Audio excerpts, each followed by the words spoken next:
Hello दोस्त, नमस्कार। Once again आप सबों का स्वागत है आपके अपने प्यारे से यूट्यूब चैनल रेवेल एकेडमी में। तो आइए साथियों, आज हम बात करने वाले हैं क्लास 10 बिहार बोर्ड के साइंस का कुछ इम्पोर्टेंट क्वेश्चन जो विगत वर्षों में पूछा गया है और नेक्स्ट वर्षों में पूछे जाने की संभावना है। तो आइए आज हम शुरू करते हैं अपने क्लास को हम आगे बढ़ाते हैं, जिनमें से कि पहला हमारा क्वेश्चन है। एक सेकेंड साथियों, रुक जाइएगा।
तो आइए हम देखते हैं पहला प्रश्न को।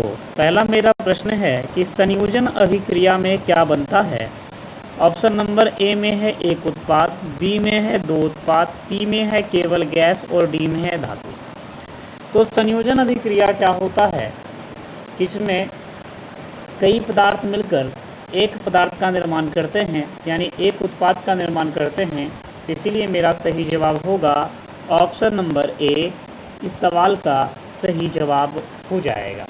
आइए आगे बढ़ते हैं और आगे मेरा प्रश्न देखते हैं कि अगला प्रश्न मेरा क्या है।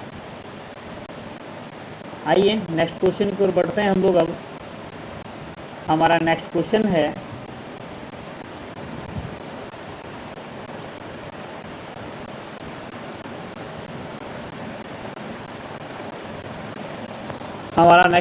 है, आगे बढ़ते हैं। पहले इसका विश्लेषण देख लेते हैं कि विश्लेषण क्या दिया हुआ है। नीचे में देख लीजिए, दो या अधिक पदार्थ मिलकर क्या करते हैं। तो दो या अधिक पदार्थ मिलकर जो हैं एक उत्पाद का निर्माण करते हैं। दो या अधिक पदार्थ क्या करते हैं, मिलकर एक उत्पाद का निर्माण करते हैं। आइए आगे बढ़ते हैं। अगला मेरा सवाल है, CaCO3 को गर्म करने पर कौन सी अभिक्रिया होती है। CaCO3 को गर्म करने पर कौन सी अभिक्रिया होती है। ऑप्शन नंबर ए में है वियोजन, ऑप्शन नंबर ए में है वियोजन, ऑप्शन नंबर बी में है संयोजन और ऑप्शन नंबर सी में उदासीनीकरण, ऑप्शन नंबर डी में है विस्थापन। तो इस सवाल का सही जवाब हो जाएगा वियोजन ऑप्शन नंबर ए इस सवाल का सही जवाब होगा वियोजन। वियोजन में क्या होता है, एक यौगिक टूटकर दो उत्पाद बनाते हैं। वियोजन अभिक्रिया में क्या होता है कि एक यौगिक टूटकर दो उत्पाद बनाते हैं। आइए नेक्स्ट क्वेश्चन की ओर बढ़ते हैं। अगला हमारा सवाल है, लोहे पर जंग लगना किसका उदाहरण है। लोहे पर जंग लगना किसका उदाहरण है। ऑप्शन नंबर ए में है ऑक्सीकरण, बी में है अपचयन, सी में है उदासीनीकरण और डी नंबर में है वाष्पीकरण। तो इसका सही जवाब होगा ऑप्शन नंबर ए। इस सवाल का सही जवाब हो जाएगा ऑप्शन नंबर ए ऑक्सीकरण। लोहा ऑक्सीजन और नमी के साथ क्या करता है, ऑक्सीकरण करता है और लोहा क्या बनाता है, जंग बनाता है। तो आप लोग हमको कमेंट में बताइएगा कि जंग का रंग किस प्रकार का होता है, जंग का रंग किस प्रकार का होता है। आइए आगे बढ़ते हैं। हमारा अगला सवाल है, AgCl सूर्य के प्रकाश में किस रंग का दिखाई देता है। AgCl को हम लोग क्या बोलते हैं, AgCl को हम लोग जो है सिल्वर क्लोराइड बोलते हैं। AgCl को हम लोग सिल्वर क्लोराइड बोलते हैं। AgCl को हम लोग सिल्वर क्लोराइड बोलते हैं। और AgCl सूर्य के प्रकाश में किस प्रकार का रंग दिखाई देता है, धूसर, नीला, हरा या लाल। तो इस सवाल का सही जवाब हो जाएगा धूसर, यानी ऑप्शन नंबर ए इस सवाल का सही जवाब हो जाएगा। प्रकाश में AgCl चांदी बनती है, इसलिए इसका रंग कैसा होता है, इसलिए इसका रंग होता है धूसर। आइए आगे बढ़ते हैं और अगला सवाल हमारा है, अम्ल नीले लिटमस पेपर को किस रंग में बदल देता है। तो अम्ल नीले लिटमस पेपर को लाल रंग में बदल देता है, इसलिए ऑप्शन नंबर ए इस सवाल का सही जवाब हो जाएगा। और क्षार क्या करेगा सर, तो नीले रंग में बदल देगा। pH 7 वाला विलयन कैसा होता है, तो pH 7 वाला विलयन जो है ना, देखिए pH स्केल में क्या होता है, तो 1 से लेकर के 14 तक अंक अंकित किया हुआ रहता है। अगर 7 से कम होगा तो क्या होगा, अम्ल होगा। 7 से कम रहेगा तो अम्ल यानी एसिड होगा।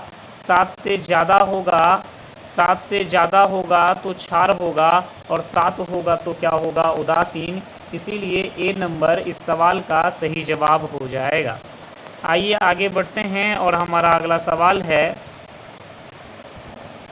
बेकिंग सोडा का सूत्र क्या है। बेकिंग सोडा का सूत्र क्या है। ऑप्शन नंबर ए में है NaSCO3, ऑप्शन नंबर बी में है Na2CO3, ऑप्शन नंबर सी में है CaCO3 और ऑप्शन नंबर डी में है NaOH। इस सवाल का सही जवाब हो जाएगा ऑप्शन नंबर ए NaHCO3। सवाल का सही जवाब होगा NaSCO3। जल का सूत्र क्या होता है, तो जल का सूत्र हमारा जो है, जल का सूत्र होता है H2O।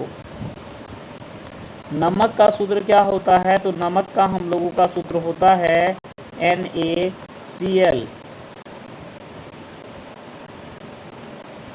उसके बाद आप हम लोग को बताइएगा, आप हमको बताइएगा भारी जल का सूत्र क्या होता है। इसका आंसर आप लोग कमेंट बॉक्स में हमको बताइएगा।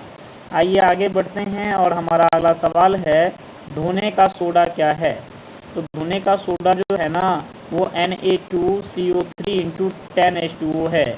इसी को हम लोग क्या बोलते हैं, धावन सोडा बोलते हैं, वॉशिंग सोडा बोलते हैं। आइए अगले प्रश्न की ओर बढ़ते हैं। हम लोगों का अगला प्रश्न है, प्लास्टर ऑफ पेरिस का सूत्र क्या होता है। तो प्लास्टर ऑफ पेरिस का सूत्र होता है CaSO4 × 12H2O। इसीलिए ऑप्शन नंबर ए इस सवाल का क्या होगा, सही जवाब हो जाएगा। प्लास्टर ऑफ पेरिस का सही सूत्र क्या है, CaSO4 × 12H2O। आइए नेक्स्ट क्वेश्चन की ओर बढ़ते हैं और इसको जो हम लोग जो है ना, कैल्शियम सल्फेट हेमीहाइड्रेट कहते हैं। प्लास्टर ऑफ पेरिस को क्या बोलते हैं, कैल्शियम सल्फेट हेमीहाइड्रेट कहते हैं। आइए आगे बढ़ते हैं। अगला सवाल है हम लोगों के पास कि सिरके में कौन सा अम्ल पाया जाता है। ऑप्शन नंबर ए एथेनोइक अम्ल, option number B HCl। HCl जो है ना, किस में पाया जाता है, तो HCl हम लोगों के पेट में पाया जाता है। पेट में कौन सा एसिड पाया जाता है, तो HCl पाया जाता है। H2SO4 को हम लोग सल्फ्यूरिक एसिड कहते हैं, ये कहाँ पाया जाता है, तो ये बैटरी में पाया जाता है। सल्फ्यूरिक अम्ल बैटरी में पाया जाता है, इसीलिए इसका सही जवाब हो जाएगा ऑप्शन नंबर ए, एथेनोइक अम्ल इस सवाल का सही जवाब हो जाएगा। सिरका एथेनोइक एसिटिक अम्ल का पतला विलयन है। सिरका जो है एथेनोइक अम्ल या एसिटिक अम्ल का क्या है, पतला विलयन है। तो आप लोग हमको कमेंट करके बताइएगा कि चींटी के डंक में कौन सा अम्ल पाया जाता है। चींटी के डंक में कौन सा अम्ल पाया जाता है, इसका जवाब आप लोग हमको कमेंट में बताइएगा। आइए आगे बढ़ते हैं। अगला सवाल है, धातु प्लस तनु अम्ल से सामान्यतः कौन सी गैस बनती है। ऑप्शन नंबर ए में हाइड्रोजन है, ऑप्शन बी में ऑक्सीजन है, ऑप्शन सी में नाइट्रोजन है और ऑप्शन नंबर डी में कोबाल्ट है। तो ऑप्शन ए में क्या है हम लोगों का, हाइड्रोजन। हाइड्रोजन का संकेत H होता है और परमाणु क्रमांक कितना है, 1 है। ऑक्सीजन का संकेत क्या होता है, O, इसका परमाणु क्रमांक कितना है, 8 है। नाइट्रोजन का परमाणु क्रमांक क्या है सर, नाइट्रोजन का परमाणु क्रमांक 7 है। हाइड्रोजन को हम लोग आवारा तत्व भी कहते हैं। आइए आगे बढ़ते हैं और अगला सवाल हमारा है, पीतल किसकी मिश्र धातु है। तो पीतल के लिए हम लोग ट्रिक याद करेंगे, पीतल के लिए ट्रिक हम लोग याद करेंगे पिताजी। पीतल के लिए हम लोग ट्रिक क्या याद करेंगे, पिताजी। पी से होता है पीतल, ता से होता है तांबा और ज से होता है जस्ता। यानी पीतल जो है ना हम लोगों का तांबा और जस्ता का मिश्रण है। तो पीतल तांबा और जस्ता का मिश्रण है, इसीलिए ऑप्शन नंबर ए इस सवाल का सही जवाब हो जाएगा। तो पीतल के लिए हम लोग क्या याद करेंगे, पिताजी। पी फोर पीतल, ता फोर तांबा, जी फोर जस्ता। आइए आगे बढ़ते हैं। लोहे पर जस्ता चढ़ाने की प्रक्रिया क्या कहलाती है। तो लोहे पर जस्ता चढ़ाने की प्रक्रिया जो है ना, गैल्वेनीकरण कहलाती है। लोहे पर जस्ता चढ़ाने की प्रक्रिया क्या कहलाती है, तो गैल्वेनीकरण कहलाती है। लोहे पर जस्ता चढ़ाने की प्रक्रिया क्या कहलाती है, गैल्वेनीकरण कहलाती है। इसीलिए ऑप्शन नंबर ए क्या होगा सही जवाब। जस्ता की सुरक्षात्मक परत जंग से बचाती है। हम लोग परत चढ़ाते हैं किस लिए, ताकि क्या हो, लोहा जंग से बचा रहे। आइए आगे बढ़ते हैं और अगला सवाल हम लोगों का है, बॉक्साइट किस धातु का अयस्क है। हम लोग देखेंगे बॉक्साइट किस धातु का अयस्क है।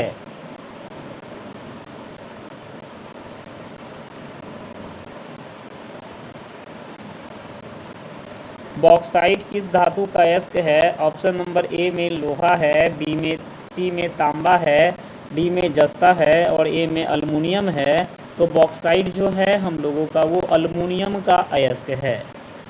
लोहा का संकेत क्या होता है, तो लोहा का संकेत होता है Fe, तांबा का होता है Cu। आइए आगे बढ़ते हैं और लोहा का अयस्क ही क्या होता है, हेमेटाइट होता है।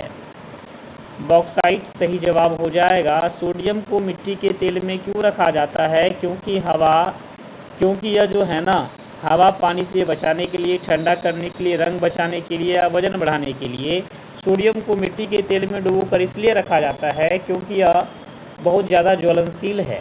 ये वायु के संपर्क में आने से क्या होता है, जल उठता है। इसलिए सही जवाब हम लोगों का ए नंबर हो जाएगा, हवा और पानी से बचाने के लिए।